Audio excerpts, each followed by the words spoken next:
Amber Hayes learned the precise weight of loneliness at 32, measured in the space between a man's smile and the calculation happening behind his eyes.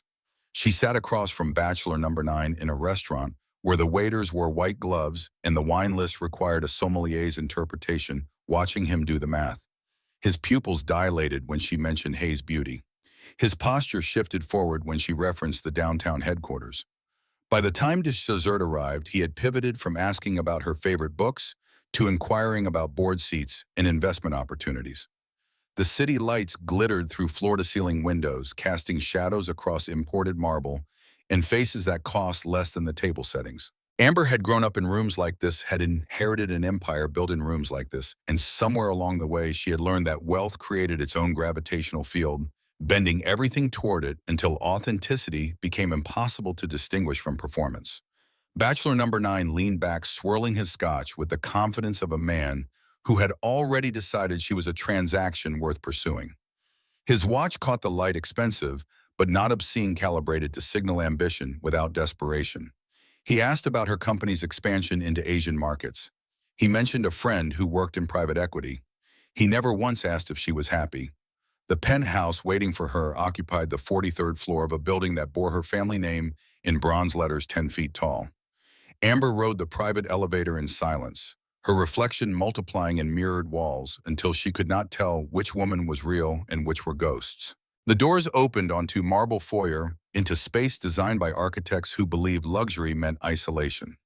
1,600 square feet of emptiness, furnished with pieces chosen by a decorator who specialized in making wealth visible. She poured bourbon, older than most of her employees, and stood at the window overlooking the city her father had conquered before cancer conquered him. Marcus Hayes had built Hayes Beauty from a single cosmetics counter into an empire spanning 3 countries, 200 million in assets, 1,500 people whose mortgages and children's educations and retirement plans depended on decisions made in conference rooms 30 floors below where Amber now stood, trying to remember the last time someone asked her a question that had nothing to do with money. Her phone displayed the dating profile she had maintained for 18 months, a carefully curated collection of photos showing her at charity galas and business conferences, smiling the smile that magazines called magnetic and men called expensive. 9 dates in 6 months. 9 men who performed interest in her favorite music and travel experiences before steering conversation toward net worth and investment portfolios. 9 failures that felt less like romantic disappointments and more like auditions where everyone already knew the script. The bourbon burned, going down familiar and insufficient. Amber had learned from her father that success required ruthlessness, that empires were built by people willing to make difficult decisions. She set her glass on marble that cost more per square foot than most people's rent, and made the kind of choice that would have horrified her board of directors. She would disappear, not physically, but financially, socially, in every way that mattered to men who calculated her value before learning her middle name. She would become invisible in the only currency that had ever seemed to count. She would become poor. The decision felt insane at 3 in the morning, sitting in a penthouse that overlooked a city where people camped on sidewalks because rent consumed entire paychecks. The decision felt necessary when she opened her laptop and began researching studio apartments in neighborhoods where no one would recognize her face from business magazines or society pages. Carla noticed within 48 hours because Carla noticed everything. She had worked as Amber's executive assistant for 5 years, had built her entire identity around proximity to power, and possessed the kind of fierce loyalty that bordered on obsession. At 29, she had sacrificed relationships and personal ambitions to exist in Amber's orbit, and the sacrifice showed in the intensity with which she monitored every aspect of her employer's life. Amber walked into her office Monday morning to find Carla standing beside the desk, holding a tablet displaying rental listings in working-class neighborhoods 40 minutes outside the financial district. Her expression combined concern and something darker, something that looked like betrayal. The words came out flat, stripped of the professional courtesy that usually governed their interactions. "You're not actually going through with this."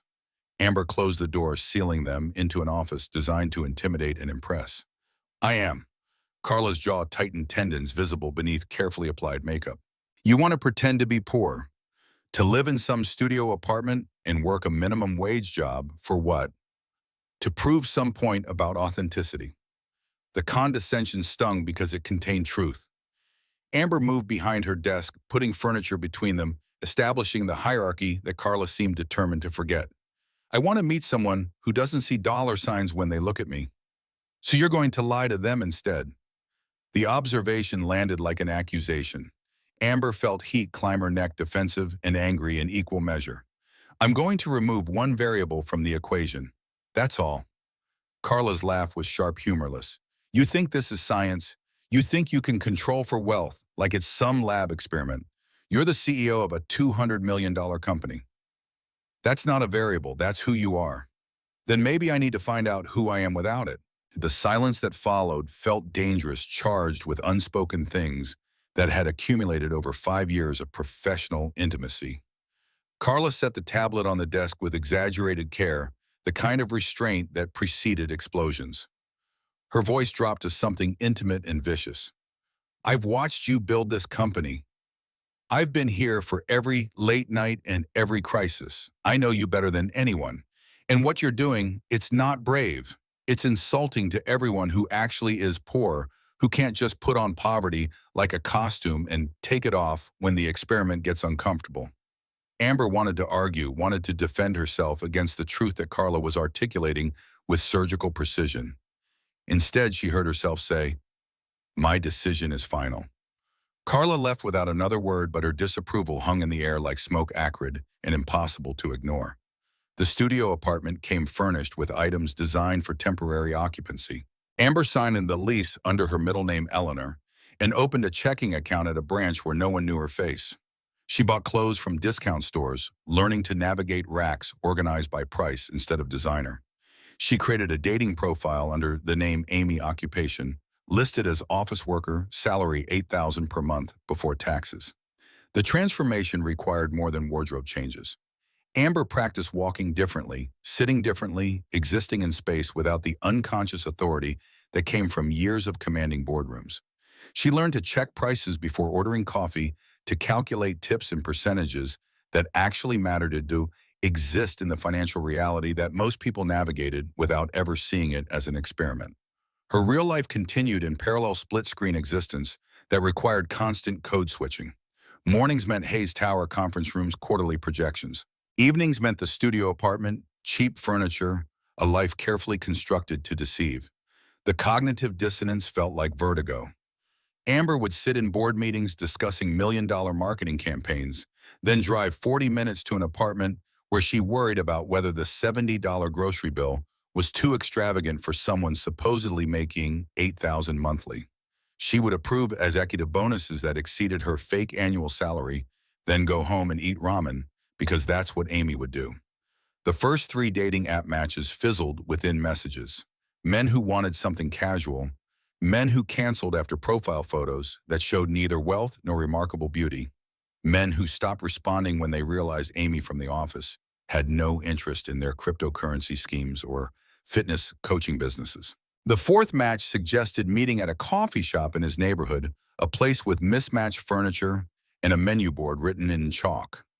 Amber arrived early and chose a table near the window, wearing jeans purchased for $20 and a sweater that felt scratchy against skin accustomed to Egyptian cotton. She wore no jewelry except a watch that required manual winding, no makeup except mascara applied with hand that shook slightly from nervousness or guilt, or both. David arrived on time, dressed in business casual that suggested lower management or sales. He talked about his job in pharmaceutical distribution, about his apartment downtown, about his gym routine and his car lease. He never asked about her day. He never asked if she was tired. He split the check precisely down the middle and never called again.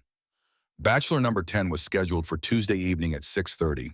Amber spent the day at Hayes Tower negotiating a supplier contract worth $3 million, then drove to the studio apartment to transform into Amy. She changed clothes, washed off her expensive foundation, traded her designer bag for something purchased at a department store clearance sale. She looked at herself in the bathroom mirror and saw a stranger, someone unremarkable and financially invisible, someone who might find honesty in the absence of wealth. The cafe occupied a corner lot in a neighborhood where restaurants advertised daily specials and happy hour prices. Inside, the space felt worn but clean, populated by people who ordered coffee without requiring origin stories and backstories about bean cultivation. Amber chose the same table by the window and waited, watching pedestrians pass, wondering if the man she was about to deceive might be different from the 9 who had preceded him. Ethan Cole arrived 10 minutes late, bursting through the door with the frazzled energy of someone fighting traffic in time and circumstances beyond their control. His hands showed stains dark as oil or grease, and his expression cycled through panic and relief when he spotted her. He crossed the space in quick strides, sliding into the chair across from hers with visible embarrassment. "I'm so sorry." The words tumbled out, rushed and sincere. "I had to take my daughter to her tutoring session. The traffic was worse than I thought." Amber felt something shift in her chest, some recalibration of expectations. "You have a daughter?" "Yeah, Lily, she's 7. He attempted to wipe his hands on a napkin, gave up, looked at her with brown eyes that carried exhaustion like a weight. "I should have mentioned that in my profile. I'm a single dad. If that's a problem, I completely understand." For the first time in 9 dates, Amber felt curiosity instead of resignation. "It's not a problem." His smile arrived unpracticed and genuine, slightly embarrassed and completely unprepared for the effect it had on her. She had spent months cataloging the various ways men smiled at wealth, the calculated expressions designed to charm and impress. Ethan's smile carried no agenda, no performance, just relief that she had not immediately walked away. "How was your day?" The question caught her off guard. "What, your day? Was it okay? You looked tired." No one had asked her that in months, maybe years. The men she met asked about quarterly earnings and investment strategies and expansion plans. They asked about her company's position in competitive markets. They never asked if she was tired. It was long. The answer felt inadequate and true. "But okay, have you eaten?" "Not yet. I came straight from work." He glanced at the menu and Amber watched him calculate prices with the automatic assessment of someone for whom $20 represented meaningful resource allocation. "I work at a warehouse during the day. I drive deliveries at night." "2 jobs." "Yeah, it is what it is." He looked at her again, and there existed no shame in his expression, no apology for circumstances, just honesty delivered without decoration. "I know I don't have much to offer. I live in a rental with my daughter. I drive a car older than some of my coworkers. If you're looking for someone who can take you to fancy restaurants or buy you nice things, I'm probably not that guy." Amber felt something crack inside her chest, some structure she had not realized was brittle until this moment. "What if I'm not looking for that?" Ethan studied her face with an intensity that felt like being seen for the first time in years. "Then maybe we should order some coffee and see what happens." And they talked for 2 hours while the cafe emptied around them and staff began stacking chairs on tables. Ethan told her about Lily, about her obsession with science and space, about how she drew pictures of planets and asked questions about black holes that left him Googling answers at midnight, about how she wanted to visit the Natural History Museum to see the dinosaur exhibits, but family tickets cost $50, and he was saving up, trying to accumulate enough surplus to justify spending on something that was not food or rent or the perpetual emergency fund that never quite stayed funded. Amber told him about her childhood, about her father taking her to museums every weekend, about how she used to think she would do the same thing with her own children someday.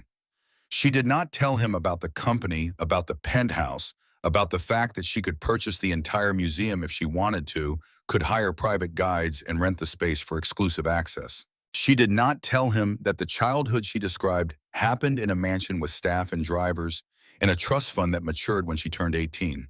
She told him true things wrapped in lies of omission, and the cognitive dissonance felt like drowning. When the staff began pointedly cleaning the counter, Ethan walked her to her car. It was not her real car, not the Mercedes sitting in her penthouse garage. She had purchased a 10-year-old sedan specifically for this deception, something that would read as financially appropriate for an office worker making $8,000 monthly. "Can I see you again?" His voice carried hope threaded through with expectation of rejection. "Yes, I'd like that." His smile transformed, his entire face erasing exhaustion and replacing it with something that looked dangerously close to joy. Amber felt the urge to tell him everything right there in the parking lot, to confess before the lie grew roots. Instead, she got in the car and drove back to her studio apartment and sat on the edge of the cheap bed, wondering what she had started and whether she possessed the courage to see it through. Sleep came in fragments. Amber lay in darkness, listening to neighbors through walls thin enough to transmit conversations and television audio, thinking about Ethan's hands stained with warehouse work, about the way he calculated menu prices, about the question no wealthy man had bothered to ask, was she tired? Her phone buzzed with emails from Carla, from board members, from suppliers and distributors, who did not know that their CEO was currently lying in a $400 bed in an apartment that cost less per month than a single business dinner.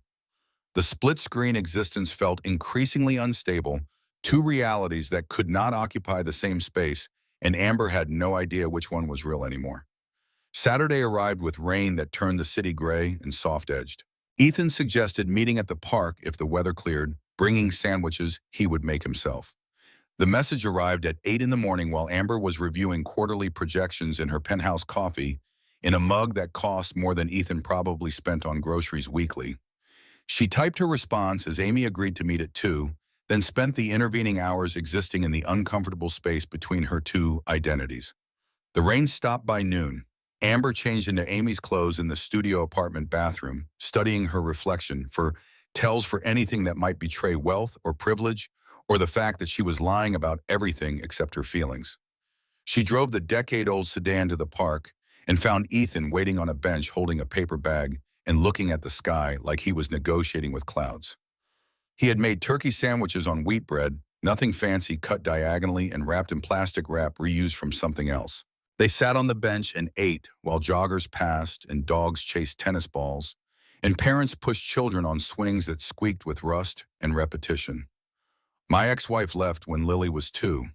The words came out quiet, aimed at the sandwich in his hands rather than at Amber. Rachel decided poverty wasn't romantic after all. She moved in with someone who could afford the life she wanted. I'm sorry. Don't be, we're better off.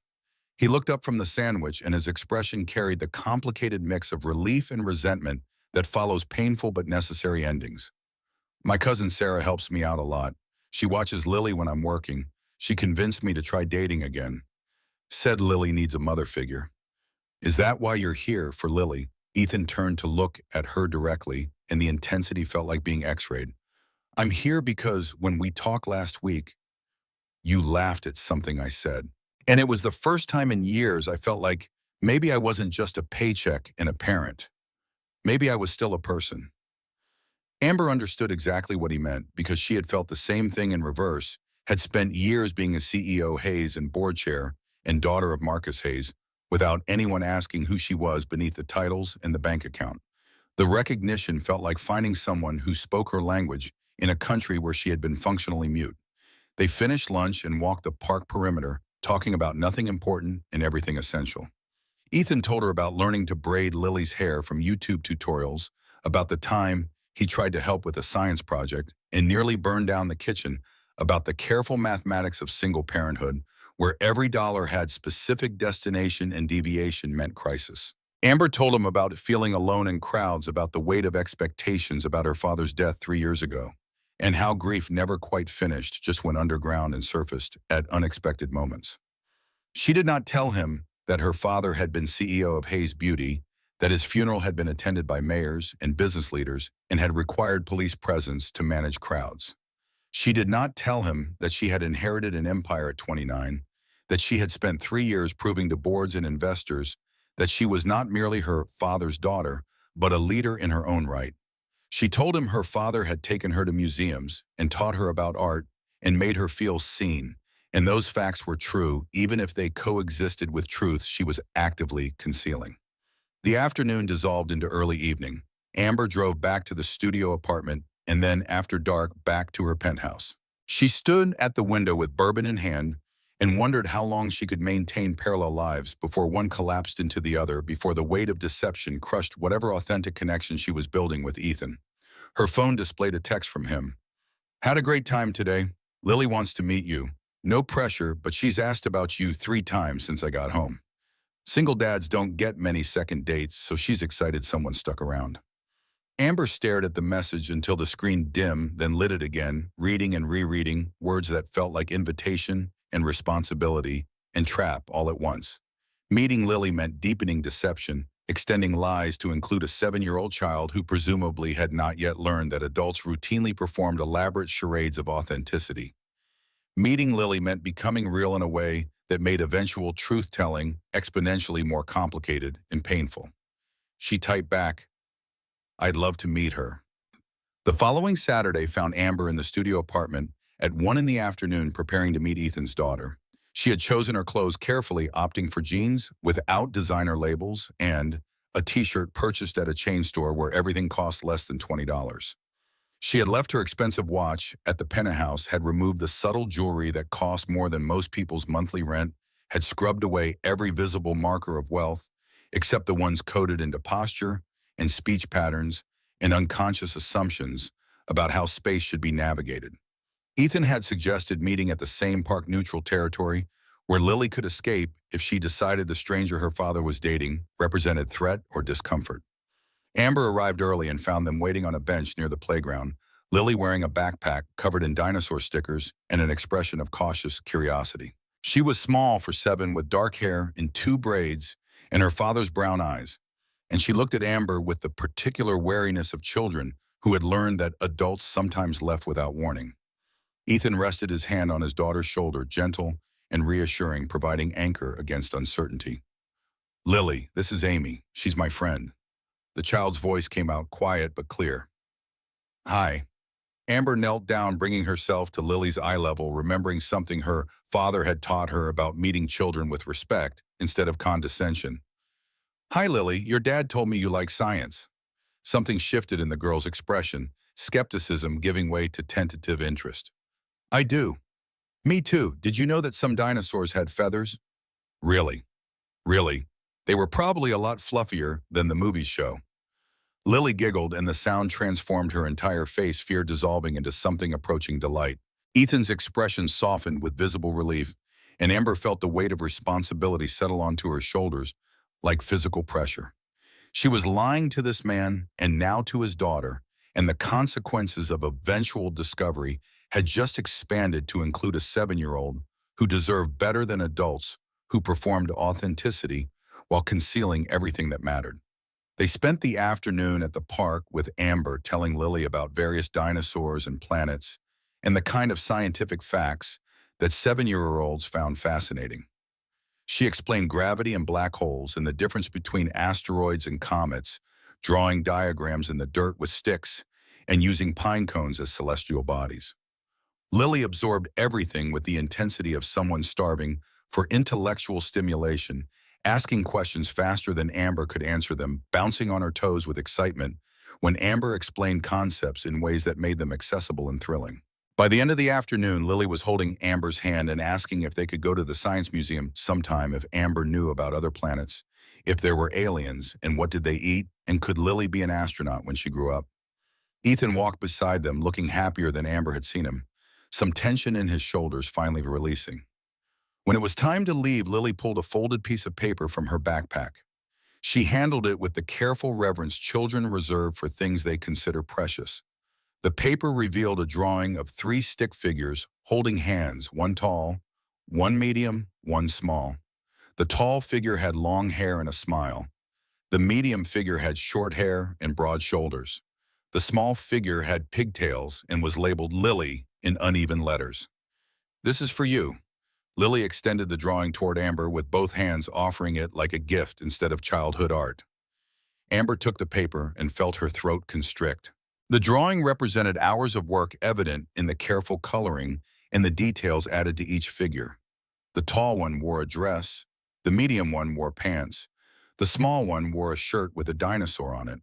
They were holding hands and smiling, standing on green grass under a yellow sun, and the image contained such uncomplicated hope that Amber wanted to cry. "Thank you, I love it." Lily looked up at her father, then back at Amber, and the question emerged with the devastating directness of childhood. "Can you be my mom?" Ethan went pale, color draining from his face. "Lily, that's not—" "It's okay."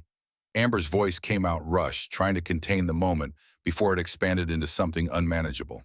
She knelt down again, eye level with a child who had just asked for something Amber had no right to promise. "That's a very big question, sweetie. But can you? Amber looked at Ethan and found him caught between mortification and something that looked like hope, and she made a decision that would haunt her. How about you keep my phone number? If you ever need anything, you can call me. Okay?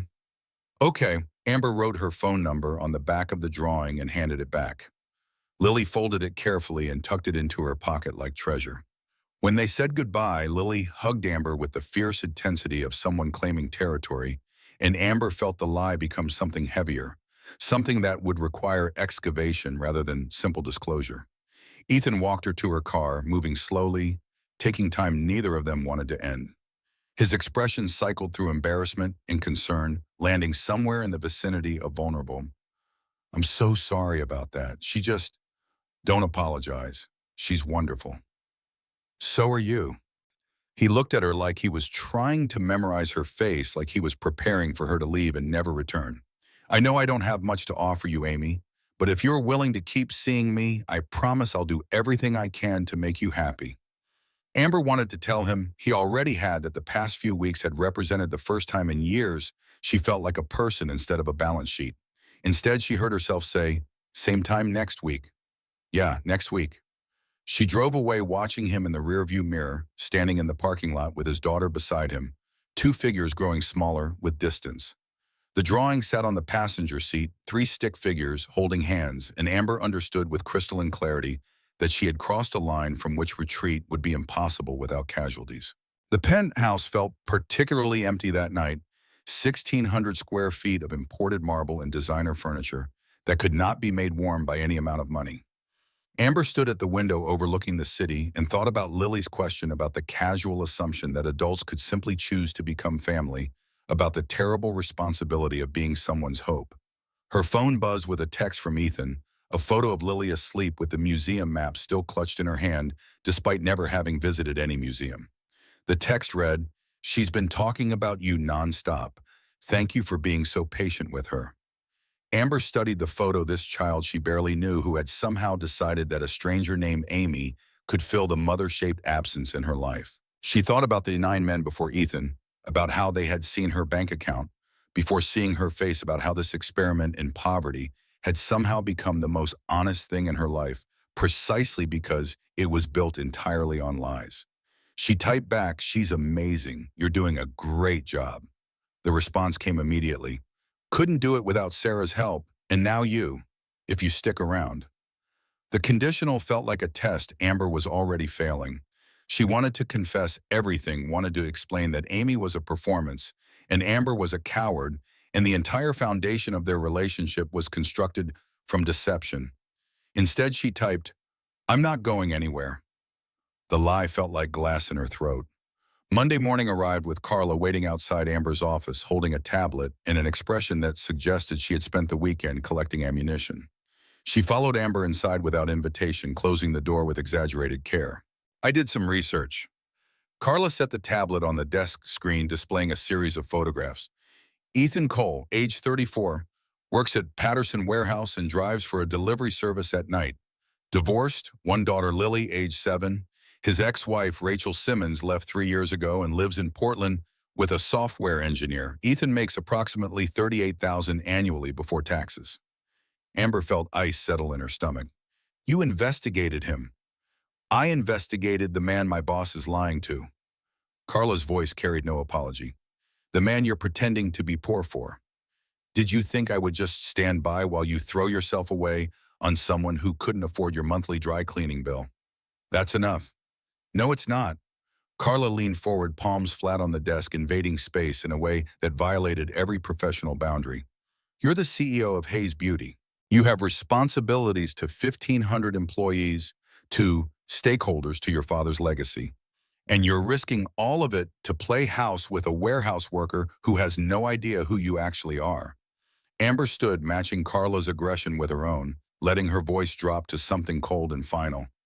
"My personal life is none of your concern. Everything about you is my concern. That's what you pay me for." Carla's expression twisted into something ugly, possessiveness finally showing its teeth. "I've given 5 years to this company, to you. I've sacrificed relationships and opportunities to be here to help you succeed. And this is how you repay that loyalty, By lying to some man who probably sees you as a meal ticket. He has no idea I have money. Exactly. He has no idea who you are. And when he finds out, and he will find out, this entire thing is going to explode in your face. Carla straightened, retrieving her tablet, visibly trying to regain professional composure. I'm trying to protect you. Someone has to. I don't need protection from happiness. You need protection from stupidity. Carla walked toward the door, paused with her hand on the handle. This ends badly. You know that, right? There's no version of this where you get to keep lying and keep him and keep your dignity intact. Eventually, you'll have to choose which life you want. And when that moment comes, I hope you remember who was actually on your side. She left before Amber could respond, and the office suddenly felt too small, contaminated by accusations that landed because they contained truth. Amber sat behind her desk and stared at quarterly projections that no longer felt important, thinking about Carla's research about the violation of investigating Ethan without his knowledge or consent, about the fact that she herself was committing a larger deception and had no moral ground from which to object. Her phone displayed a text from Ethan. Lily drew another picture. This one has all of us at the museum. She's already decided we're going, even though I haven't figured out how to afford it yet. The message arrived with a photo of the new drawing, 3 stick figures standing beside a dinosaur skeleton, all of them smiling. Lily had added labels this time: Dad, Amy, me. The casual assumption of belonging, the child's certainty that Amy would be present for future adventures, felt like being buried alive in obligations and affection and lies that were becoming indistinguishable from truth. Amber made a decision that felt like problem-solving and manipulation in equal measure. She researched the Natural History Museum's education programs, found information about corporate sponsorships and community partnerships, and fabricated a story about her fake office running a charity raffle for local attractions. She purchased 3 tickets to the museum, packaged them in an envelope, and mailed them to Ethan with a note explaining his incredible luck. The lie made her stomach hurt, but the alternative, letting a 7-year-old go without something that cost less than Amber spent on coffee weekly, felt worse. She was Robin Hood in reverse, stealing authenticity to give the gift of purchased experience, and the moral arithmetic made her headache. Saturday arrived with Amber meeting Ethan and Lily at the museum entrance. The building loomed impressive in institutional columns in marble designed to convey the weight of natural history. Lily bounced on her toes with barely contained excitement, clutching her father's hand and talking in run-on sentences about everything she planned to see. Inside, the space opened into vast halls where dinosaur skeletons loomed overhead and dioramas displayed extinct ecosystems. Lily ran from exhibit to exhibit, reading placards aloud, asking questions that required actual knowledge to answer. Ethan followed behind, looking happier than Amber had ever seen him, exhaustion temporarily forgotten in the face of his daughter's joy. They spent 5 hours walking through geological eras and biological classifications. Lily wanted to see everything, to absorb every fact, to understand how creatures that lived millions of years ago had been reconstructed from fragments. Amber found herself explaining fossilization and carbon dating and evolutionary biology, drawing on knowledge accumulated from her own childhood museum visits, from the expensive education her father had purchased, from the privilege of having access to information that Lily was only now discovering. At one point, Ethan took Amber's hand while they stood watching Lily examine a triceratops skeleton. The gesture felt casual and monumental, his palm rough from warehouse work, his grip firm but not possessive. He leaned close enough that she could smell detergent and the faint residue of whatever he used to remove oil stains. "Thank you for this. I've never seen her like this." The words landed like knives because they were sincere, because Ethan actually believed that some office worker named Amy had won a charity raffle, because the joy Lily was experiencing came from money Amber had spent without thinking, while pretending to be someone for whom $50 represented meaningful sacrifice. "You're welcome." They left when the museum announced closing, Lily exhausted and talking nonstop about everything she had learned. Ethan carried her on his shoulders through the parking lot while she cataloged her favorite exhibits and demanded to know when they could return. Amber walked beside them, feeling like she belonged and like an imposter and like someone drowning in consequences of choices she had not fully considered. That night, back in the studio apartment, Amber stood in front of the bathroom mirror, studying her reflection. Amy stared back, dressed in discount store clothes, living in a space that cost 400 monthly, performing poverty, while actual poor people navigated genuine scarcity.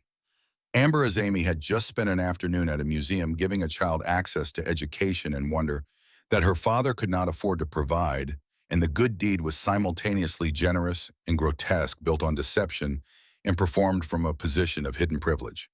Her phone buzzed with a text from Ethan, a photo of Lily asleep, still clutching the museum map.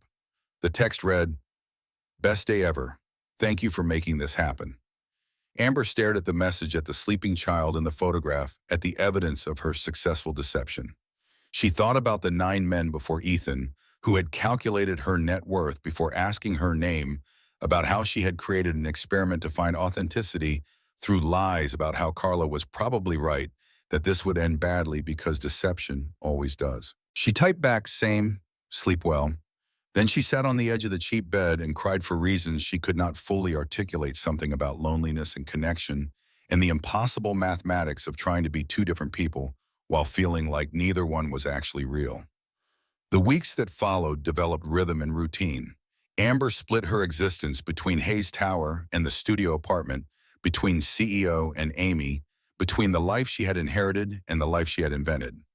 She saw Ethan every weekend, sometimes just the two of them for coffee or walks, more often with Lily, who had attached herself to Amber with the fierce loyalty of a child starving for maternal attention. They cooked dinner in Ethan's small rental kitchen, Lily standing on a stool to help stir pasta sauce, while Ethan chopped vegetables with the efficiency of someone who had learned to cook from necessity. They watched animated movies on a couch that sagged in the middle, Lily falling asleep between them by the third act, her small body going heavy with trust. Amber learned that Lily hated broccoli, but would eat it if you called it tiny trees, that Ethan sang off-key in the shower, that both of them laughed at her terrible cooking and ate it anyway because they were kind and she was trying. She also learned the mathematics of Ethan's life, the careful calculations required to make $38,000 annual stretch across rent and food and childcare, and the perpetual emergency fund that never stayed funded. He worked warehouse shifts from 6 in the morning until 3 in the afternoon, heavy labor that left his shoulders and back perpetually sore. He picked up Lily from Sarah's house at 3:30 and spent 2 hours helping with homework and making dinner. At 7, he left for delivery routes that lasted until midnight, navigating the city with packages and pizzas and whatever paid enough to justify the gas and vehicle wear. He slept 5 hours and started again, and Amber watched him grow thinner, watched exhaustion settle into his posture like permanent damage. She wanted to help, wanted to write a check that would solve everything, wanted to explain that she had enough money to eliminate his stress without noticing the expense. But she could not do that without destroying Amy, without admitting that she had been lying about everything that mattered.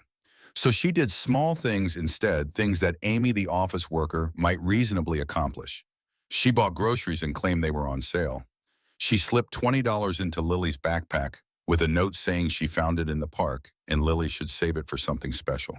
When Ethan's car broke down, Amber claimed her brother was a mechanic who owed her a favor and arranged for repairs that cost $300, but which she paid in cash so Ethan would never see the bill. Every lie made the next one easier and harder simultaneously. Easier because she developed fluency in deception, learned to anticipate questions and prepare plausible answers. Harder because each falsehood added weight to the eventual truth, made the moment of disclosure more catastrophic and unavoidable. The 4th week ended with Ethan asking her to meet him at the park without Lily, just the two of them. Amber arrived to find him sitting on the same bench where they had eaten sandwiches weeks ago. He looked nervous, hands fidgeting with something in his pocket, eyes tracking joggers and dog walkers and everything except her, until she sat down beside him. "Is everything okay?" Ethan was quiet for a long moment, watching a mother push a stroller, watching a man throw a ball for a golden retriever, watching anything that allowed him to delay whatever he needed to say. "I need to tell you something." Amber's stomach dropped, terror flooding through her nervous system. He knew, somehow he had discovered, that Amy was a performance, that she owned a company worth $200 million, that everything she had told him was lies, wrapped around kernel of genuine feeling. She prepared herself for confrontation, for justified anger, for the end of something that had been doomed from the start. "I like you, Amy, a lot." Ethan turned to face her, and his expression was raw, vulnerable in a way that made her chest ache. Lily likes you too. She talks about you constantly. But I've been thinking about what I can actually offer you, and the answer is not much. The relief that he was not confronting her about her deception immediately gave way to new pain, to understanding that he was about to perform the opposite confession, to tell her that he was not good enough, when the truth was that she was not honest enough. Ethan, let me finish. His voice was gentle but firm, determined to complete what he had started. I work 2 jobs and still barely make rent. I drive a car that might not pass inspection next month. I have a kid who deserves better than hand-me-down clothes and free lunch at school. And I'm asking you to be part of this, to choose this life, to choose me. He looked down at his hands, rough and scarred from warehouse work and delivery routes, and the 1,000 small injuries that came from manual labor. I know you deserve someone who can take you to nice restaurants, someone who doesn't have to check his bank account before buying coffee, someone who can give you the life you should have. His voice cracked slightly, betraying emotion he was trying to control. But I can't stop wanting you to stay anyway. Amber felt something break open in her chest, some structure built from self-protection and justified deception crumbling under the weight of actual love. She reached for his hand and held it between both of hers, feeling calluses and warmth and the physical evidence of everything he did to survive and support his daughter. What if I don't want nice restaurants? What if I want this, you and Lily, and terrible animated movies on a saggy couch? Ethan looked at her like he was searching for the lie, trying to identify the moment she would laugh and explain this was all performance, that no one actually chose poverty when wealth was available. You mean that? I mean that. He pulled her close and kissed her forehead with a tenderness that felt like being anointed. The gesture was gentle and desperate and full of hope that Amber wanted to deserve but absolutely did not. She held him and thought about how much easier everything would be if she really was Amy, if the person he loved actually existed instead of being carefully constructed, deception designed to find honesty through lies. They sat on the bench as the sun moved toward the horizon and the park slowly emptied. Ethan talked about his plans, about maybe getting a certification that would lead to better paying work, about eventually providing Lily with opportunities beyond public school and free lunch programs. He talked about wanting to be enough for someone, about how Rachel had left because poverty stopped being romantic and started being real, about his fear that he was asking Amber to accept a life that would eventually reveal itself as unacceptable. Amber listened and lied through silence, through allowing him to believe she was an office worker who understood financial struggle, through pretending that his $38,000 annual was somehow comparable to her $200 million net worth. She lied by being present and supportive while concealing everything that mattered about her actual circumstances, and the deception felt like slowly poisoning something precious. When they finally left the park, Ethan walked her to her car and kissed her properly for the first time, a kiss that felt like promise and prayer and beginning. Amber drove away, tasting him on her lips and crying because she was falling in love with a man who thought she was someone else, and eventually he would have to choose between the person he loved and the person she actually was, and there was no version of that choice that did not end in pain. The following Friday afternoon fractured everything. Amber was having coffee with Ethan at their usual cafe when her phone rang. She glanced at the screen and saw Carla's name, sent it to voicemail without thought. 30 seconds later, it rang again. Then again. Then again, with the insistence of genuine emergency. Ethan noticed her tension, the way she was staring at the phone like it was a bomb. You should get that. Amber excused herself and walked outside into afternoon heat that felt oppressive. She answered on the 4th call with barely controlled anger. What? Where are you? Carla's voice carried panic that cut through Amber's irritation. The Singapore distributor is threatening to cancel the contract. They want to talk to you directly. The board is convening an emergency meeting in 20 minutes. Amber closed her eyes, feeling 2 realities collide. I can't. This is a $40 million deal. Carla's voice climbed in pitch and volume. You have to be here. 40 million, 2,000 jobs, 3 years of negotiations. You don't get to skip this because you're having coffee with your warehouse worker. The contempt in Carla's voice made Amber's jaw clench. She looked through the cafe window at Ethan sitting at their table, waiting for her to come back, believing that Amy was just stepping out to handle some minor work crisis. She thought about $40 million and 2,000 employees and the empire her father had built and entrusted to her. She thought about 3 years of negotiation about to collapse because someone in logistics forgot to file correct customs paperwork. "I'll be there in 15 minutes. She ended the call and went back inside. Ethan stood when he saw her face, immediately concerned, reaching for her like he could provide comfort for something he did not understand. "What happened? Are you okay?" "There's an emergency at work. I have to go." Amber was already moving toward the door, grabbing her bag, trying to escape. Before he could ask questions she could not answer without revealing everything. "What kind of emergency?" "Just a crisis. I'll explain later. I'm sorry, I have to go." She left before he could argue, practically running to her car, driving to Hayes Tower faster than traffic allowed. The underground garage security recognized her immediately, waving her through to the executive level, where her Mercedes sat beside other vehicles that cost more than most people's annual income. She parked and took the private elevator to the 32nd floor, where Carla was waiting with a tablet and folders, an expression that combined relief and "I told you so." "They're inside." Carla handed her the briefing materials without preamble. "I sent you the full report. The issue is customs paperwork for the Singapore Port Authority. They're threatening to void the entire contract if we can't provide documentation by end of business today. Their time." Amber took the tablet and walked into the conference room, where 12 board members sat around imported teak table. 4 lawyers occupied chairs along the wall. On the video screen, a very angry distributor from Singapore glared at the camera with the expression of someone whose patience had been thoroughly exhausted. She spent 90 minutes salvaging a deal that nearly collapsed because of paperwork, because someone had checked the wrong box on a customs form, because global supply chains ran on precision, and a single error could unravel months of negotiation. By the time she finished, her head was pounding, and she could feel the residue of Amy washing away, replaced by the version of herself that commanded rooms and made decisions that affected thousands of people. She walked out of the conference room and nearly collided with Carla in the hallway. Her assistant fell into step beside her tablet, ready with the next crisis, the next decision, the next thing that required Amber Hayes instead of Amy from the office. "We saved it." Carla's voice carried satisfaction, layered over exhaustion. "Barely." Amber was walking toward the elevator when movement in the lobby caught her attention.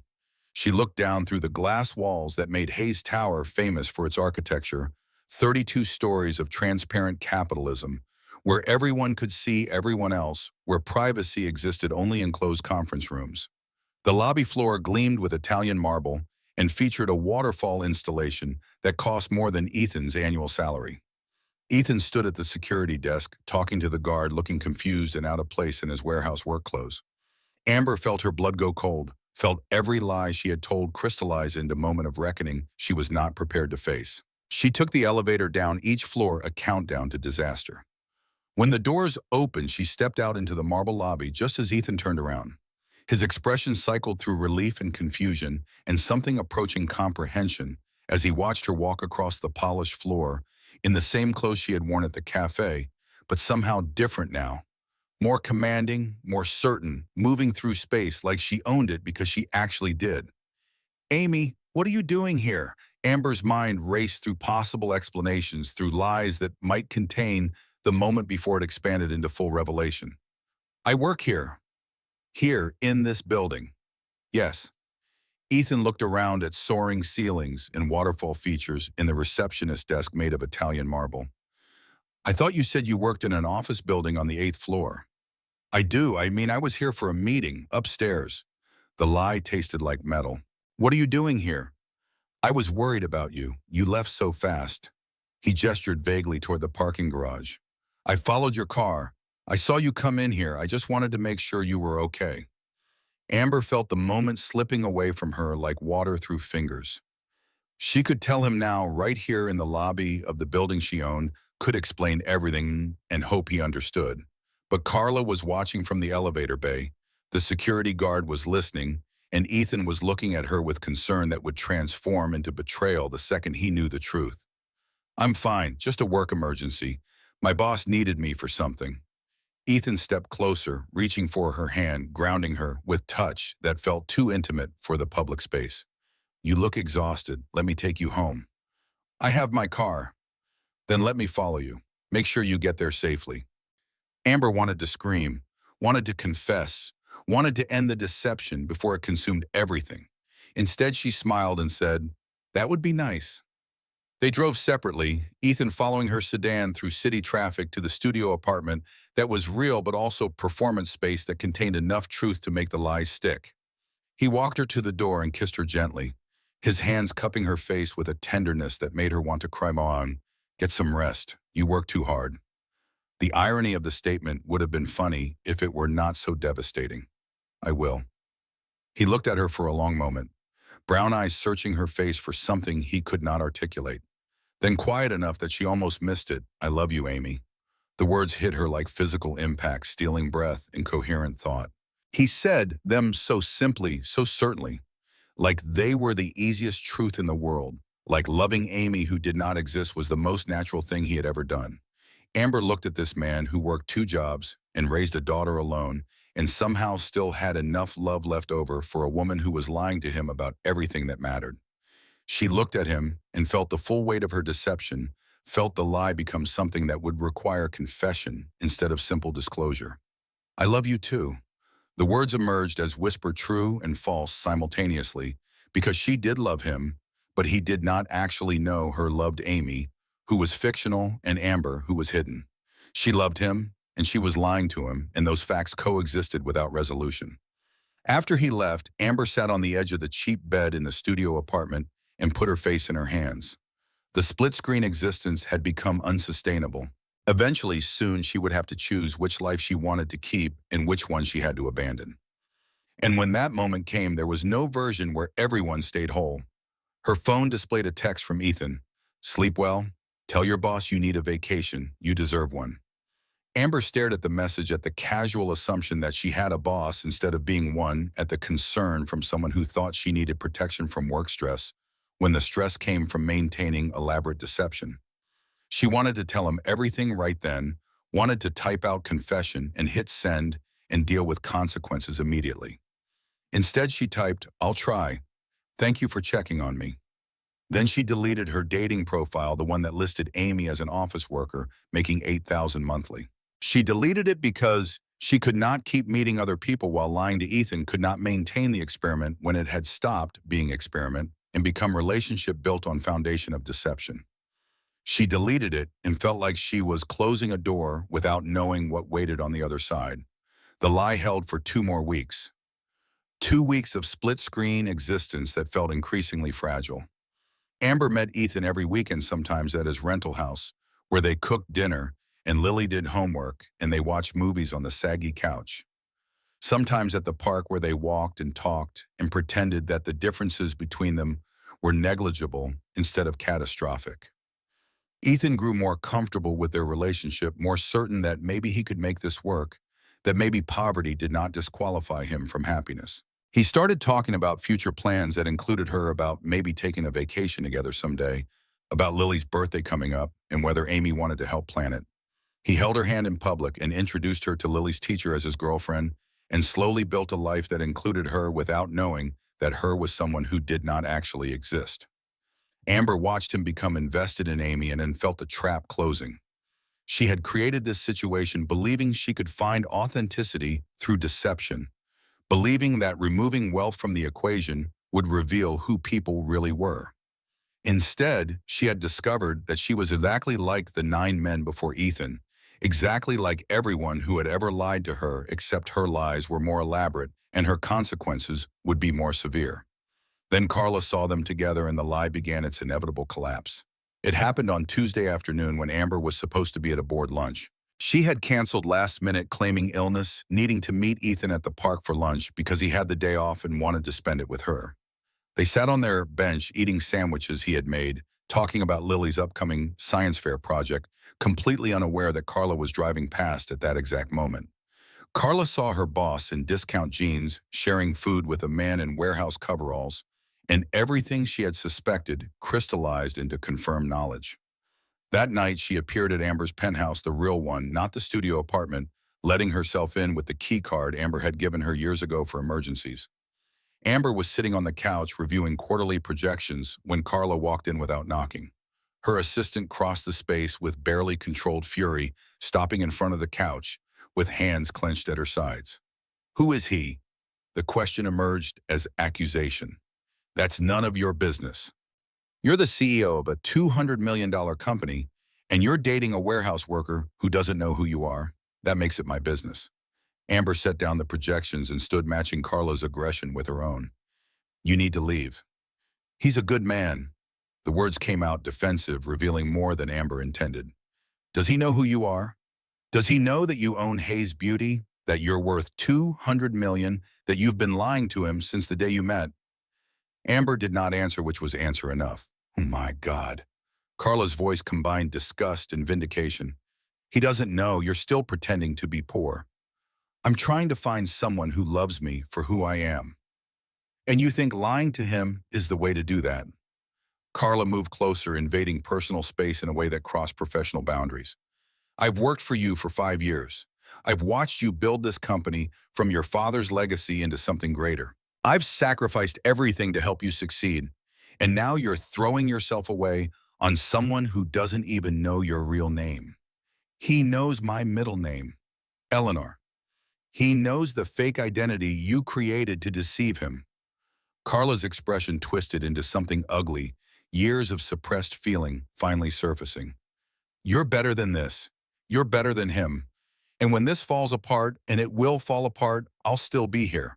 I'm always here. The possessiveness in her voice made Amber's skin crawl. She had known that Carla's loyalty bordered on obsession, but she had never fully recognized it as something unhealthy, something that required boundaries she had failed to establish. Get out. This is going to end badly. Carla backed toward the door, but her eyes remained locked on Amber.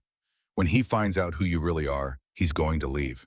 And you'll realize that the people who actually love you are the ones who've been here all along. She left and Amber stood alone in her penthouse, feeling like foundations were cracking, like the careful structure she had built was about to collapse under the weight of accumulated lies and suppressed truth.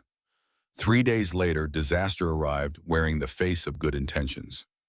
Ethan came to Hayes Tower at lunchtime carrying a thermos of soup he had made that morning.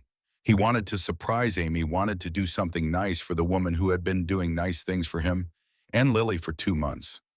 He walked into the lobby and approached the security desk with the thermos in hand and hope in his expression. I'm looking for Amy. She works on the 8th floor. The security guard frowned, scrolling through databases and employee directories. There's no one named Amy on 8. She definitely works here. Ethan insisted, pulling out his phone to show the guard a photo of Amber taken at the park 2 weeks ago. The guard looked at the photo and recognition flashed across his face. That's CEO Hayes. Ethan stared at him, the words not making sense, not fitting into his understanding of reality. What? Amber Hayes? She owns the company. The thermos slipped from Ethan's hands. Soup splashed across Italian marble in patterns that looked like violence, tomato, and basil spreading across stone that cost more than his rent. He stood there watching liquid pool and spread, while his understanding of the past 2 months rearranged itself into something unrecognizable. Carla walked into the lobby at that exact moment, summoned by an invisible alarm system that activated whenever Amber's world threatened to intersect with reality. She saw Ethan standing there looking shattered, saw the spilled soup on marble, saw opportunity to end the situation that had been threatening her position. She crossed the lobby with practiced sympathy, her voice pleasant and poisonous. You must be Ethan. I'm Carla, Miss Hayes's assistant. Miss Hayes, the name came out numb. Yes, Amber Hayes, CEO of Hayes Beauty, worth approximately $200 million. Carla gestured around at the building, at the waterfall installation, at the visible evidence of wealth. I'm not sure what game she's been playing with you, but I thought you should know who you've really been dating. Ethan looked at Carla, at the security guard at the lobby around him with its expensive art and imported marble. He looked at all of it and understood that Amy had never existed, that everything had been performance, that he had been experiment in someone's quest to find authenticity through elaborate deception. Where is she? 32nd floor. Carla's smile was sharp enough to draw blood. Executive offices. Take the elevator on the left. Ethan took the elevator up, and each floor felt like another layer of betrayal. By the time the doors opened on 32, he was vibrating with anger and hurt, and the particular rage that comes from discovering that someone you loved had been lying about everything. Amber was walking out of a conference room when she saw him. Their eyes met across the hallway, and she knew immediately that he knew could see it in his posture and expression, and the way he looked at her like she was stranger instead of the woman he loved. Ethan. She moved toward him, but he took a step back, creating physical distance that matched the chasm opening between them. Is it true? Are you Amber Hayes, the CEO? There was no point lying anymore. Yes. So Amy doesn't exist. I'm still the same person. The same person. His voice cracked with emotion barely held in check. You've been lying to me for 2 months. About your name, about your job, about your entire life. How are you the same person? Everything else was real. My feelings for you, for Lily, that was all real. How can I believe anything you say? Ethan looked around at the office with its floor-to-ceiling windows and designer furniture, and visible evidence of the wealth she had been hiding. You own this building, you own this company, and you pretended to be poor so you could what? See how the other half lives, run some kind of social experiment. No, I wanted to find someone who loved me for who I am, not my money. By lying. The words hit like accusations because they were. I told you on our first date that I hate being lied to. I told you about Rachel, about how she deceived me. I told you that honesty was the only thing I cared about. And you looked me in the eye and lied anyway. I was going to tell you, when exactly were you planning to mention that you're one of the richest women in the city? Ethan's hands shook with anger or hurt or both. I saved money to buy you a birthday present. I worked extra shifts so I could afford to take you to a real restaurant next month. And the whole time you could have bought everything I own with your pocket change. I never wanted your money. Well, no, you wanted to play pretend. He backed toward the elevator, putting distance between them. You wanted to see what it was like to be poor, without any of the actual consequences. And I was stupid enough to fall for it. Ethan, please.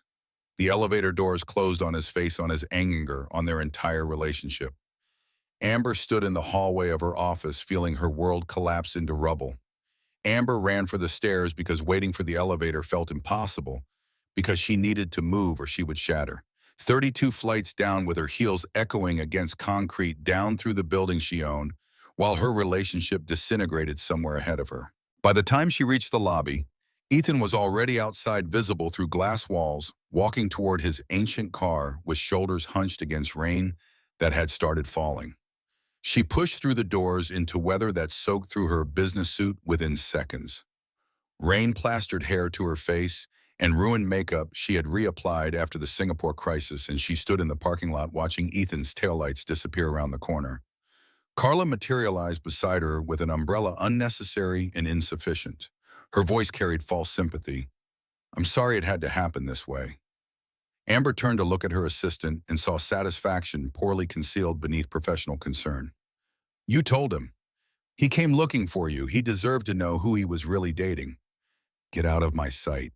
Carla's expression flickered with something that might have been hurt before settling back into composed neutrality. I'm trying to protect you. That's my job. Your job is to do what I tell you, and I'm telling you to leave. The umbrella lowered slowly. Carla's voice dropped to something intimate and dangerous. You'll thank me eventually, when you realize that people like him only want what you can give them. When you understand that loyalty matters more than whatever fantasy you were chasing. She walked away, leaving Amber standing in rain that felt like punishment. The parking lot security guard approached with concern written across his face, offering to call her driver, suggesting she go inside. Amber ignored him and stood in the downpour until she was shaking, until the rain had washed away makeup and pretense and whatever remained of Amy. Finally, she went inside and took the elevator to her office. Water dripped from her clothes onto imported carpet while she packed her laptop and files with mechanical efficiency. She canceled her afternoon meetings via email, ignored Carla's calls, and drove to the studio apartment because the penthouse felt impossible, too empty and too expensive, and too much evidence of everything Ethan now knew about her. The studio apartment felt like crime scene. Amber sat on the cheap bed, still wearing her soaked business suit, and stared at the wall where she had taped Lily's drawing, 3 stick figures holding hands. She had been so careful to maintain separation between her 2 lives, between Amber and Amy, between CEO and the woman who cooked terrible pasta and watched cartoons. She had believed she could control the variables, could run an experiment in authenticity while lying about everything. She had been wrong about all of it. Her phone rang constantly, Carla trying to apologize or justify or whatever manipulation she had planned next. Board members needing decisions about the Singapore contract. Suppliers with questions about shipping schedules. The empire requiring attention from someone who could barely breathe through the pain of losing something she had destroyed through her own deception. Amber turned off her phone and lay down on the bed that cost $400 and let herself cry properly messily without the control she maintained in boardrooms and conference calls. She cried for Ethan's expression in the hallway, for Lily, who would wonder why Amy disappeared, for her own stupidity in believing that love could be built on foundation of lies. 3 days passed in a blur of grief and obligation. Amber returned to Hayes Tower because the company required her presence, because 1,500 employees depended on decisions only she could make, because hiding in a studio apartment accomplished nothing except confirming Carla's belief that Ethan had been a distraction from what actually mattered. She sat through meetings without absorbing information, signed documents without reading them carefully, made decisions by rote memory rather than actual analysis. Her executive team noticed but said nothing, accustomed to her occasional periods of intense focus that looked like distraction but produced excellent results. They did not know this was actual distraction, that their CEO was grieving a relationship that had lasted 2 months and felt more real than anything she had experienced in years. Carla operated with careful professionalism, maintaining distance while ensuring Amber had everything she needed. Coffee appeared on her desk at appropriate intervals. Documents arrived already organized and flagged for signature. The assistant who had sabotaged her relationship now performed her job with flawless efficiency, as if nothing had changed, as if she had not destroyed something precious out of possessiveness disguised as protection.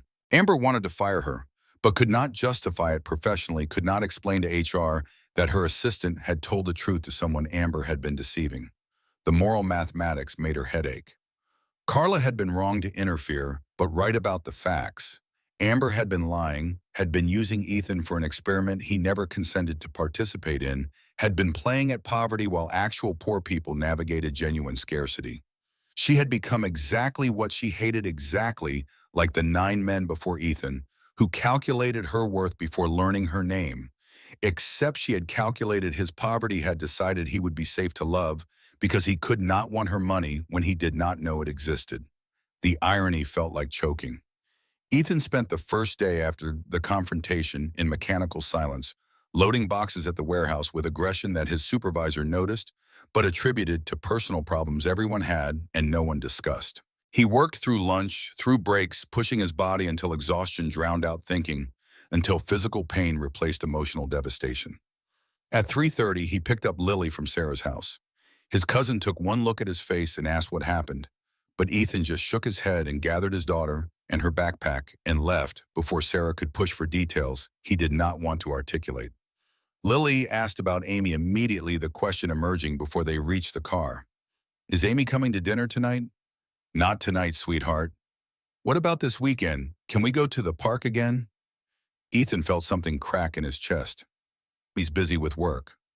"But she promised we could go to the science center. She said we'd go when it was warm enough." The casual mention of promises Amy had made landed like accusation.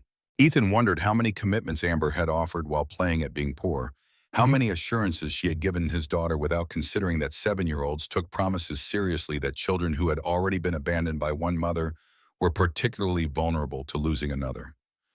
"We'll figure something out. Maybe just you and me." Lily's face fell. "But Amy wanted to come. She likes science stuff. She knows about dinosaurs and space and everything."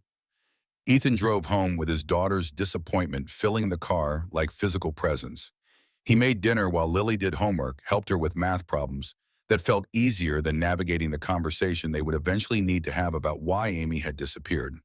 At bedtime, Lily asked again when she could see Amy, and Ethan told her, soon lying to his daughter the way Amber had lied to him, perpetuating deception because truth felt too complicated and too cruel. After Lily fell asleep, Ethan sat on the saggy couch where they had watched movies together and tried to process what had happened. Amy did not exist. The woman he loved was named Amber and owned a $200 million company and had been slumming in his life like it was an anthropology project. She had lied about her name, her job, her entire existence. She had let him cook her cheap dinners and worry about restaurant prices and work extra shifts to save money for birthday present, all while possessing wealth that made his annual salary look like rounding error. The humiliation burned worse than the betrayal. He had told her about Rachel, about how his ex-wife had left when poverty stopped being romantic. He had confessed his deepest fear, and Amber had looked him in the eye and continued lying, had allowed him to believe she understood struggle when she had never actually experienced it, when her worst financial crisis probably involved which luxury car to drive. His phone buzzed with a text from Sarah. "You look terrible today. Want to talk about it?" Ethan typed back, "Not yet." "Okay, but I'm here when you're ready. Also, Lily left her science folder. Want me to drop it off? I'll pick it up tomorrow."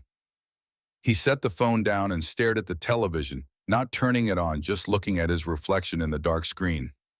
He looked exhausted and older than 34, worn down by double shifts and single parenting, and the particular strain of falling in love with someone who had been performing authenticity while hiding everything true about herself. The second day felt worse because the initial shock had faded and been replaced by actual grief.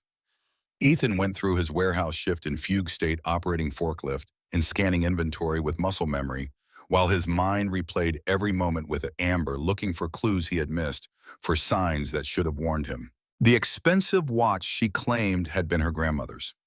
The way she never seemed worried about money despite claiming to make $8,000 monthly. The museum tickets that arrived claiming to be raffle prize. The car repairs handled by a brother who was never mentioned before or after. The groceries that were always on sale. The casual competence with which she navigated restaurants and cultural spaces.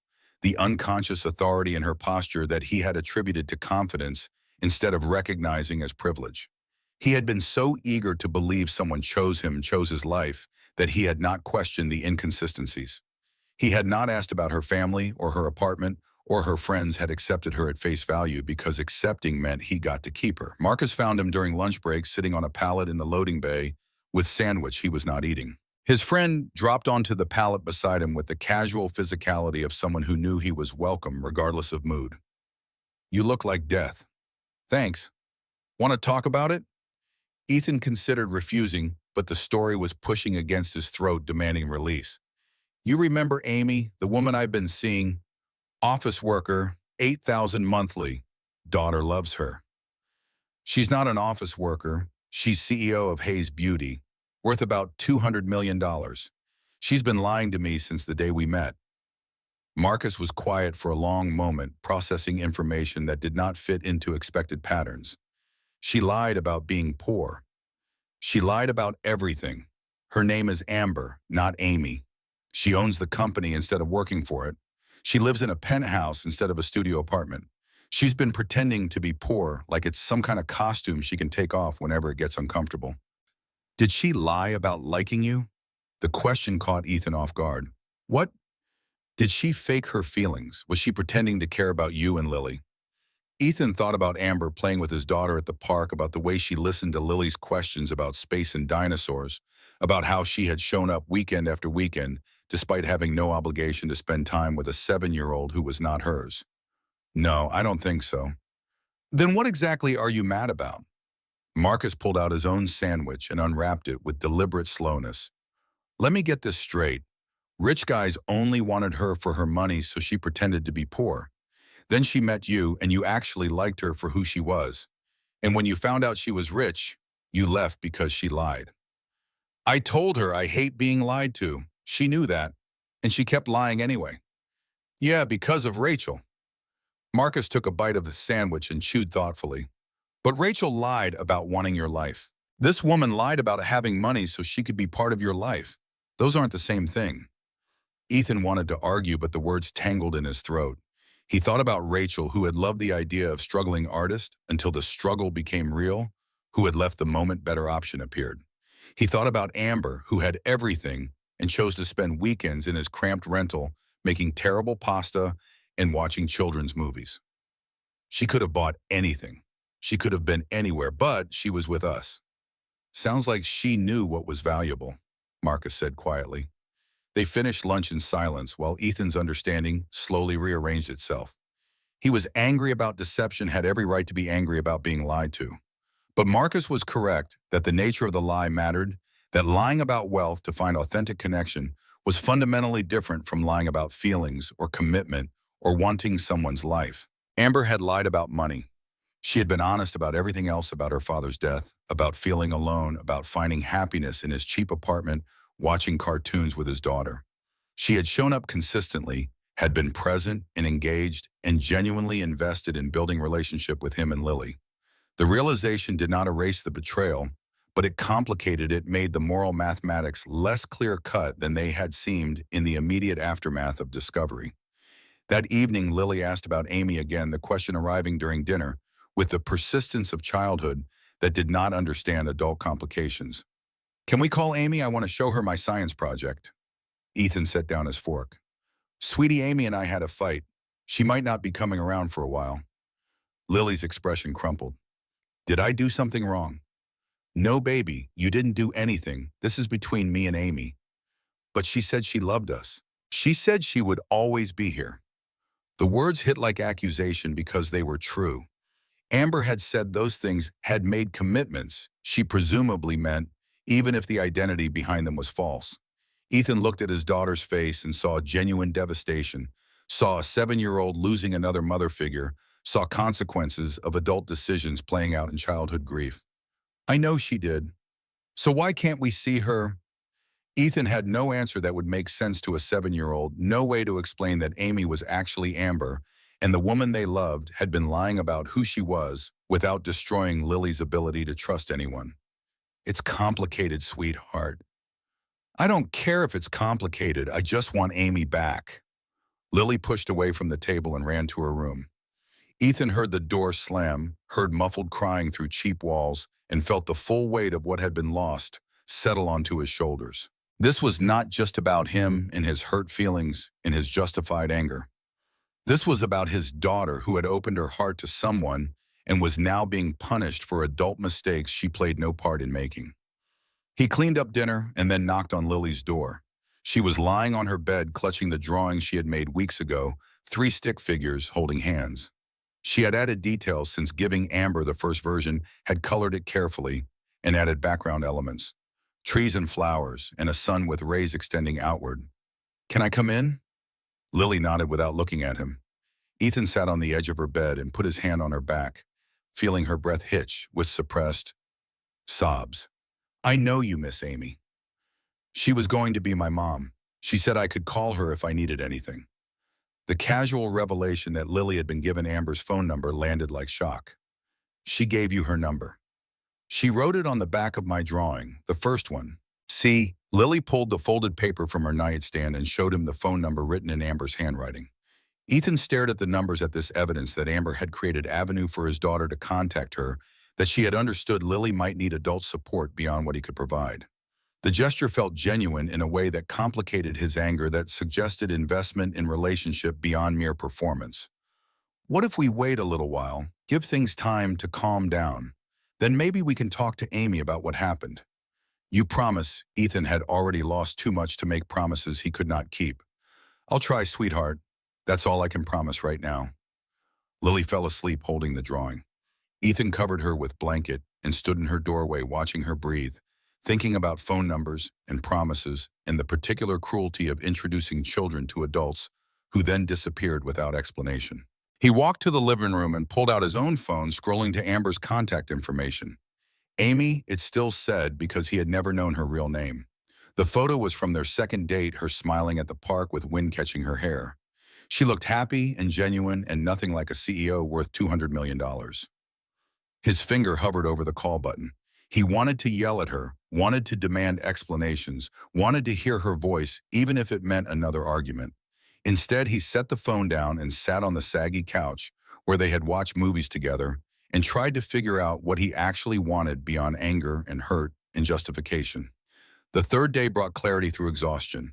Ethan worked his warehouse shift, picked up Lily, helped with homework, made dinner. At 7, he left for his delivery route, navigating the city with packages and pizza, and the mechanical efficiency that came from doing the same thing night after night until it became automatic.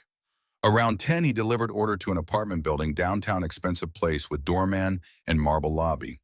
The resident who accepted the pizza was young, probably mid-20s, wearing designer loungewear that cost more than Ethan's rent. He tipped $5 on $50 order and closed the door without making eye contact.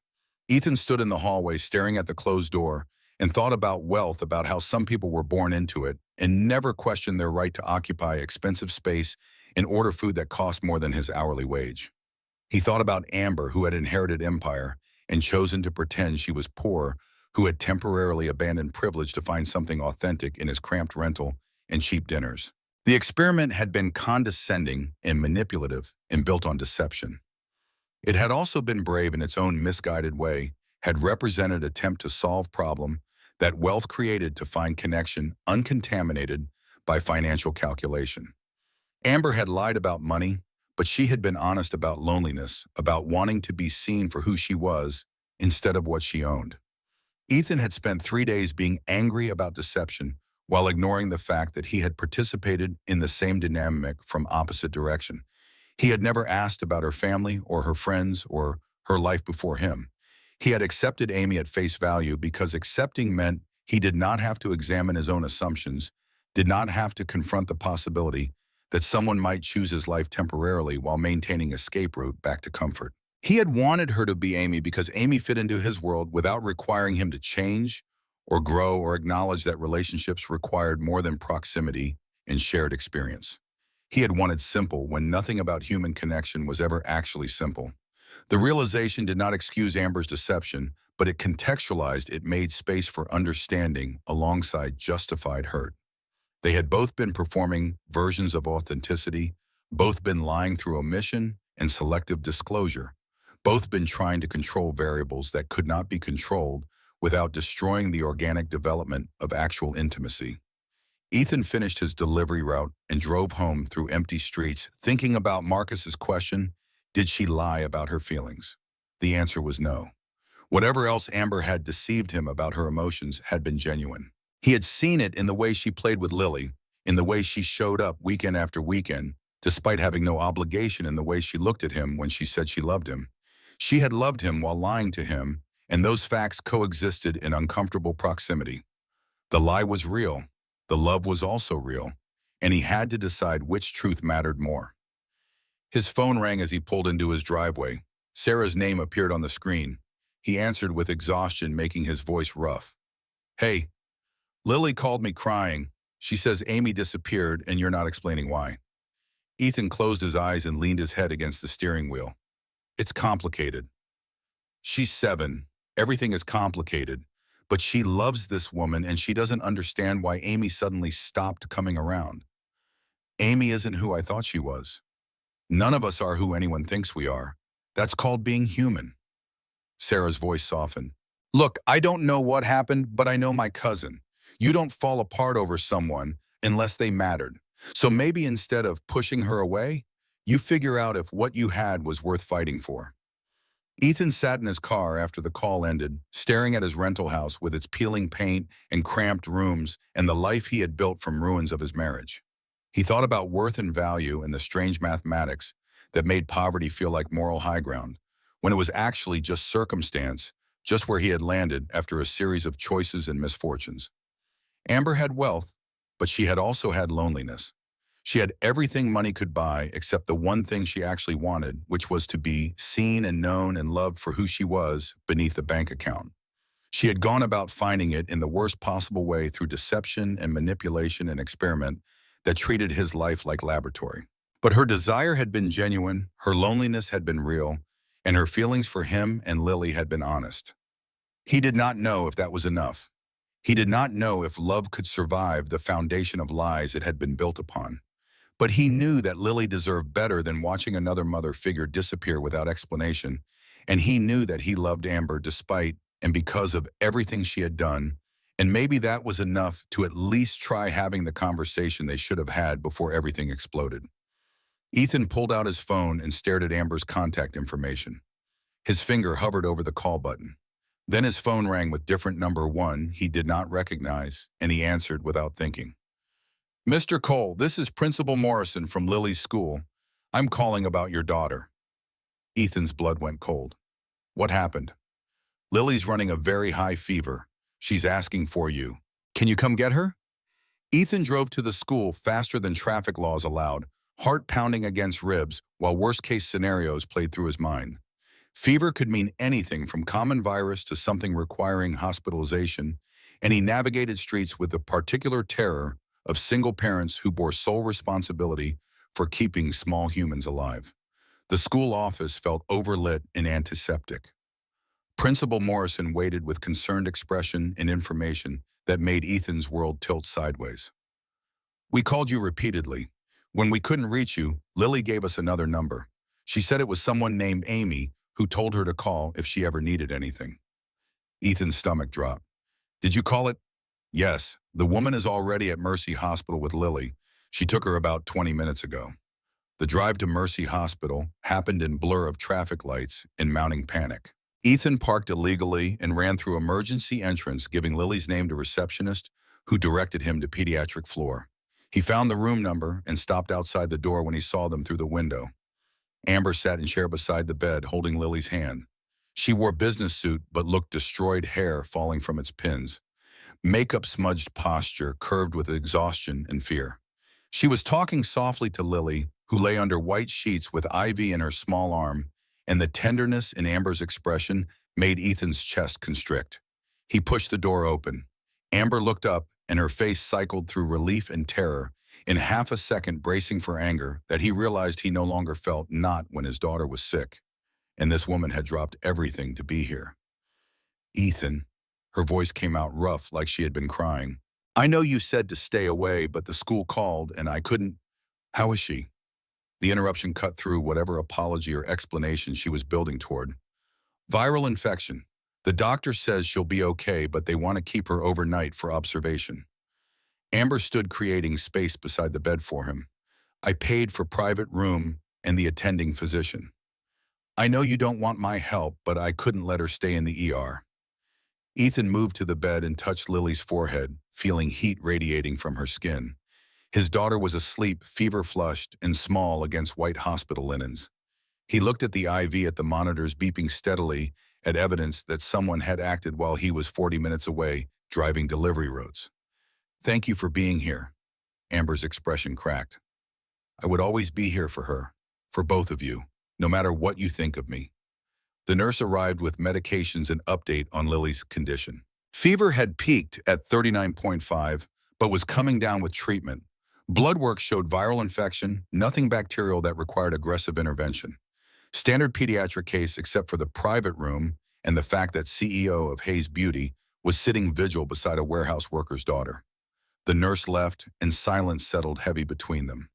Ethan sat in the other chair watching his daughter breathe, processing the fact that Amber had been here for 3 hours while he worked, that she had left whatever meeting or crisis or board obligation to respond to phone call from a 7-year-old she had no legal relationship to. You left work. The statement emerged quiet observation rather than accusation. I left a board meeting. I didn't even think about it. The school said Lily was sick and asking for me, and I just ran. Ethan looked at her, really looked. She had dark circles under eyes, suggesting she had not slept properly since their confrontation 3 days ago. Her hands trembled slightly when she reached to adjust Lily's blanket. She looked like someone who had been sitting in a hospital room terrified that a child she loved might be seriously hurt. You should go home. Get some rest. I can stay if you need me. I know you can, but you look exhausted. Amber nodded slowly, gathering her bag and coat with movements that suggested reluctance. She leaned down and kissed Lily's forehead with gentleness that made Ethan's throat tight. Feel better, sweetheart. The whisper barely reached across the bed.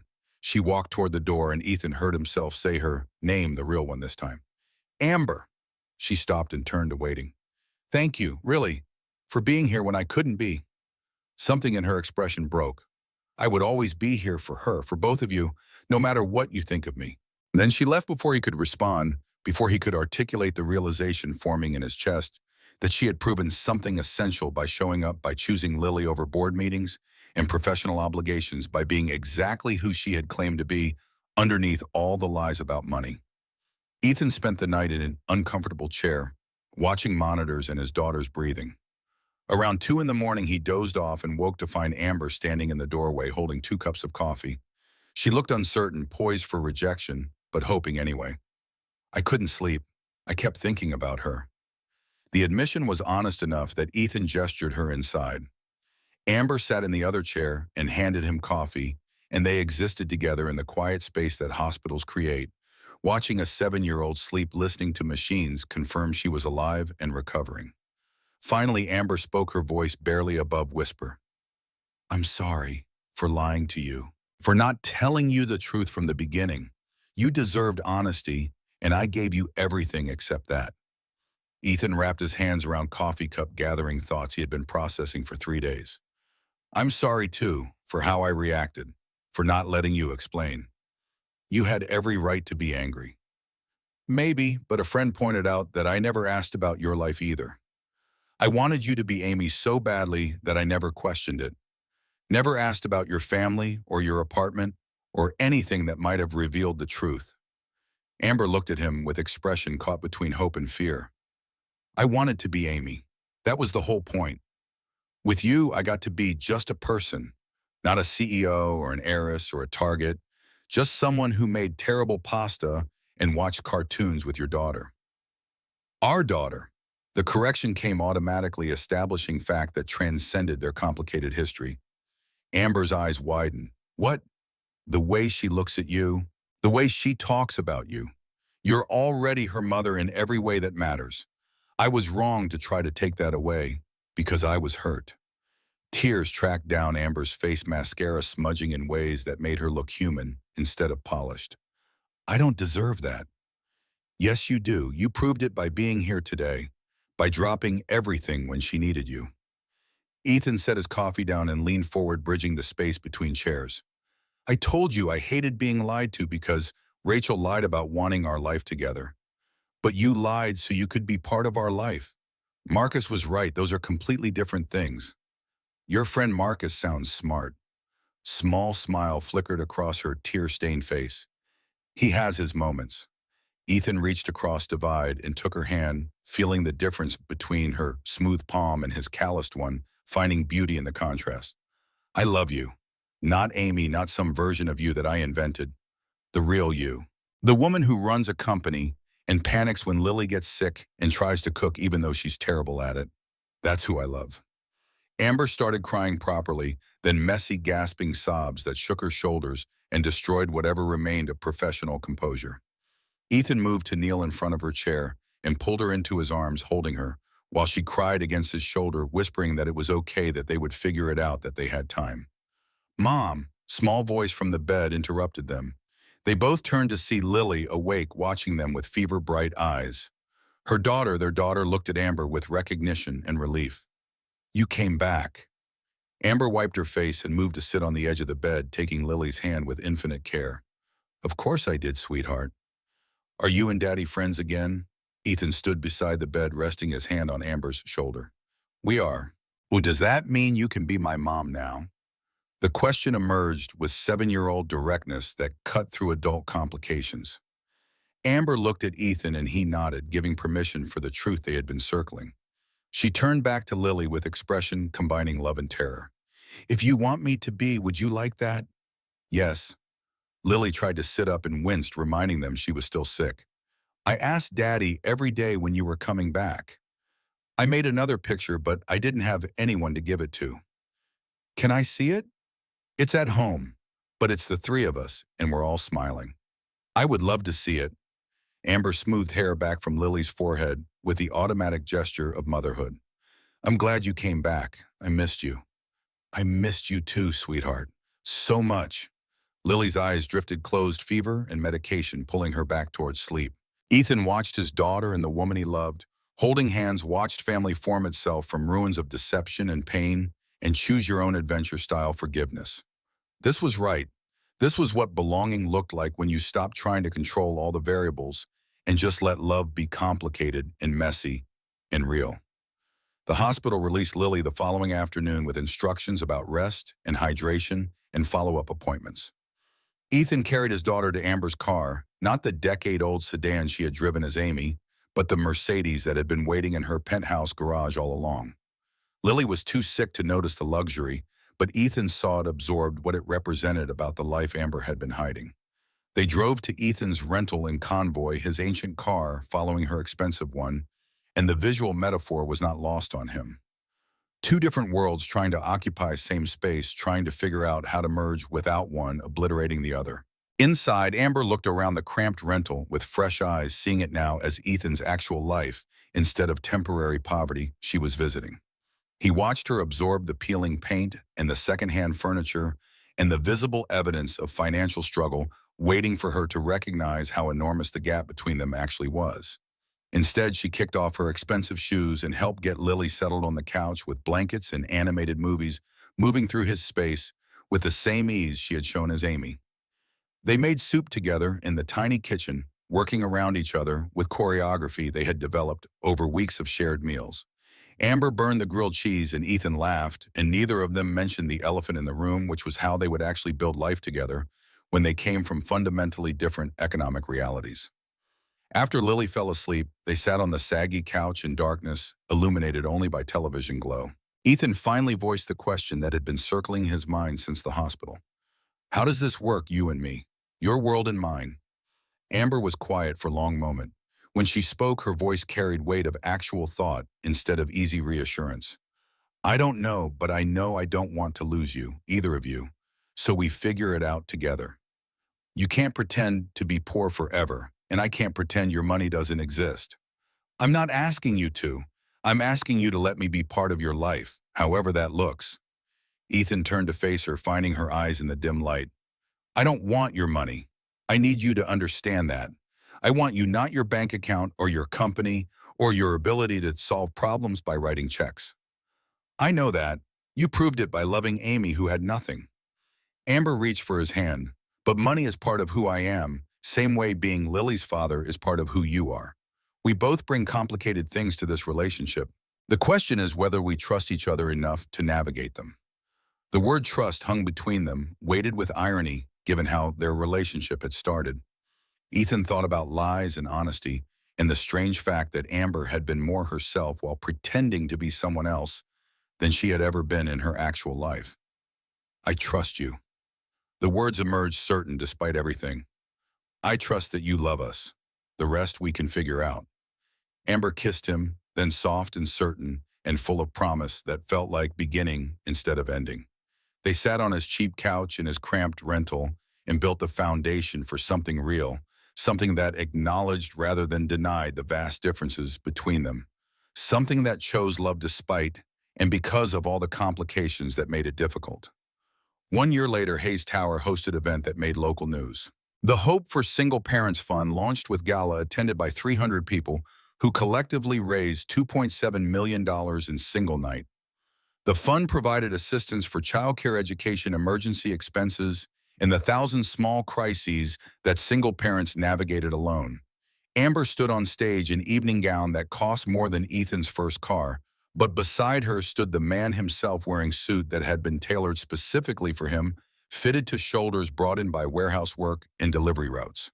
He was executive director of the fund, now having left both his jobs to run an organization that connected with single parents because he had been one of them, understood their struggles from the inside rather than through demographic research. Lily walked up to the microphone in dress her mother had chosen, 8 years old now, and only slightly nervous about public speaking. She unfolded paper with speech written in her careful handwriting, improved from a year ago, but still showing childish uncertainty about letter formation. This fund helps single parents like my dad.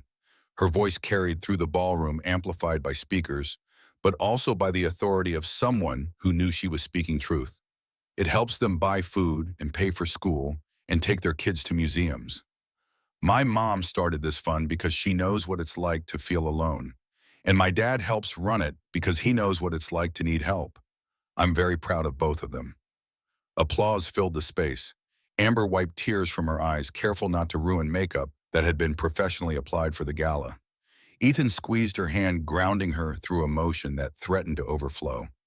Lily finished her speech and walked back to them, and they stood together on stage and family visible proof that love could transcend circumstances when people chose honesty over convenience. Later, they drove home to a house that represented compromise between Amber's wealth and Ethan's desire to raise Lily without obscene privilege. 3 bedrooms in normal neighborhood where children rode bikes and played in yards and attended public school with kids whose parents worked regular jobs. Large enough for comfort, modest enough that Lily would understand the difference between having enough and having everything. Inside, Lily immediately started recounting her evening, talking about the speech she had given and the people who told her she was brave and the dessert table with chocolate fountain. Amber changed out of her gown and into jeans transformation that still felt miraculous even after a year of practice. Ethan started making dinner while their daughter did homework at kitchen table where they had shared countless meals. "Mom, can you help me with this math problem?" Amber walked over, bending to look at the worksheet. "Sure, baby." Ethan watched from the stove, his wife and his daughter, the family he never expected to have. The life that started with lies and became the only truth that mattered. They had navigated the past year with therapy and honest conversations, and the hard work of building relationship on foundation that had been fractured from the start.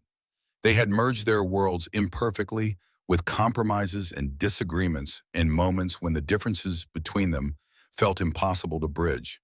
But they had chosen each other repeatedly, daily in small ways that accumulated into something larger than either of them alone.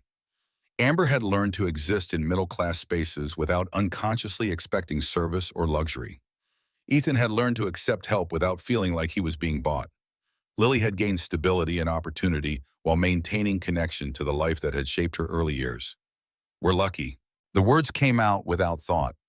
Observation about grace neither of them deserved, but both were grateful for. Amber looked up from the math problem and smiled, the expression containing everything they had survived and everything they had built. "We are."